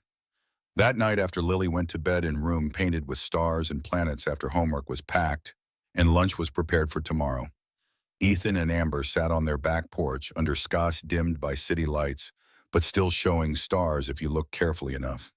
She leaned against him, and he wrapped his arm around her shoulders, feeling the steady rhythm of her breathing. "Do you ever regret it?" The question emerged quiet, genuine curiosity rather than insecurity. The lying, the experiment, all of it. Amber was quiet for a moment, considering honestly rather than offering easy reassurance. "Every day.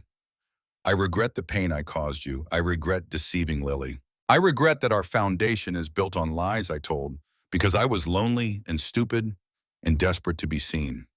She shifted to look at him directly. "But I also wouldn't change it because it brought me to you. Because those lies revealed something true about who we both are. Because sometimes the wrong path leads to the right destination." Ethan kissed her forehead. "You could have just told me the truth from the beginning. Walked into that cafe and said you were CEO worth 200 million looking for someone who would love you anyway. Would you have believed me?" He thought about it honestly, about the man he had been a year ago, worn down by double shifts and divorce and the perpetual struggle to provide adequate life for his daughter. Probably not. So maybe some lies are necessary to get to truth. Amber turned back to rest against him, both of them looking at stars. "Maybe sometimes you have to pretend to be poor to discover what actually makes you rich." Ethan tightened his arm around her shoulders, holding her close, while they watched sky and listened to their neighborhood settling into night. Through the window, he could see Lily's room light still on because she was probably reading about space instead of sleeping. He could see the kitchen where they made meals together and the living room where they watched movies and argued about what constituted good cinema. He could see the life they had built from lies and honesty and second chances, from the ruins of his first marriage and the loneliness of her inherited empire. They had found each other through deception and stayed together through truth, and somehow that seemed fitting, seemed like the kind of complicated mathematics that made relationships real instead of fairy tales. "What makes you rich?" He asked the question, even though he knew the answer, wanting to hear her say it.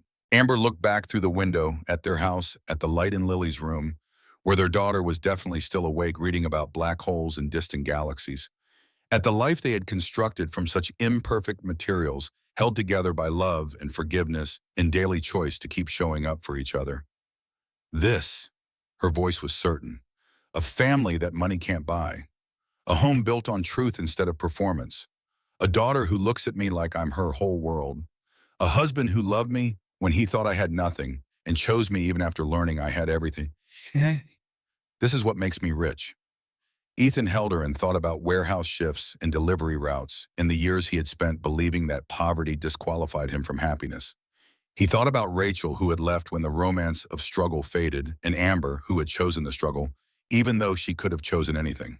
He thought about lies that revealed truth, and truth that required lies, and the impossible mathematics of love that defied every logical calculation. We're going to be okay. The statement emerged as certainty rather than hope. Better than okay, Amber agreed. We're going to be everything we need.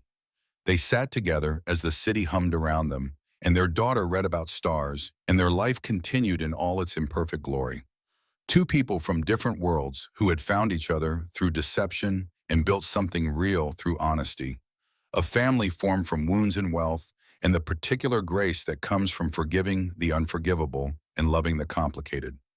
Inside, Lily finally turned off her light, surrendering to sleep and dreams of distant planets.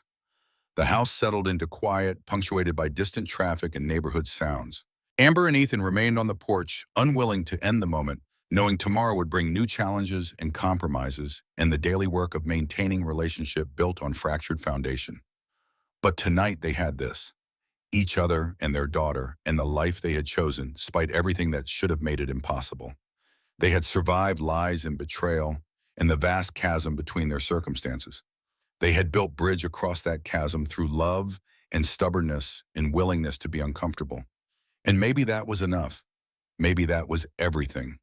Maybe the best stories were the ones that started wrong and ended right, that acknowledged pain without being destroyed by it, that chose hope over cynicism and love over fear. Maybe the best families were the ones that formed themselves from unlikely elements, held together by choice rather than obligation. Ethan stood and extended his hand to Amber. Come on, let's go to bed.